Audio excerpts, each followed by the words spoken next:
Hi everyone, আসসালামু আলাইকুম সবাইকে। আজকে আপনাদের সাথে শেয়ার করব কাসকি মাছের রেসিপিটি।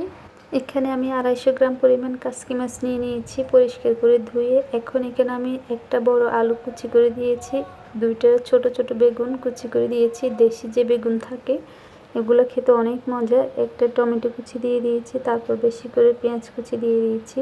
তারপর দিয়েছি 2-3 কোয়ার মতো রসুন কুচি, 3-4টা কাঁচামরিচ কুচি, আদা রসুন বাটা, হলুদের গুঁড়ো 1 চা চামচ, তারপর মরিচের গুঁড়ো 1 চা চামচ, জিরে ধনিয়ার গুঁড়ো 1 চা চামচ, তারপর দিয়ে দিয়েছি স্বাদ অনুযায়ী লবণ। আর এখানে আমি দিয়েছি লেবু পাতা।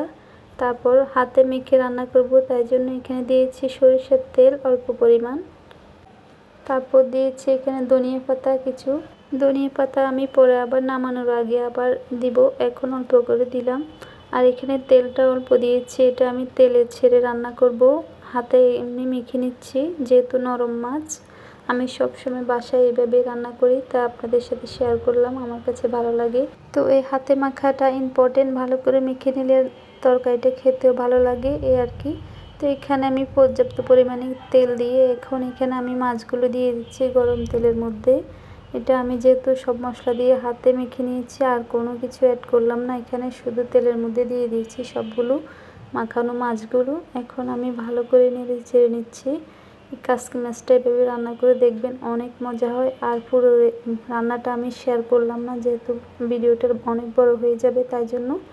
এই যে আমার রান্নার ফাইনাল লুক। তো আরেকটা কথা বলে নিচ্ছে, এই মাছটা প্রথমের দিকে ভালো করে নেড়ে ছেড়ে মিশিয়ে নিতে হয়, পরে বেশি নাড়াচাড়া করতে গেলে ভেঙে চলে যায়, এই আর কি। এখন আপনাদেরকে আমি পরিবেশন করে দেখাচ্ছি, দেখুন কতটা সুন্দর কালার আসছে। তো কেমন হয়েছে আমার ভিডিও জানাবেন। আর আপনাদের সবার জন্য অনেক দোয়া এবং ভালোবাসা রইল, আমার জন্য দোয়া করবেন। আল্লাহ হাফেজ।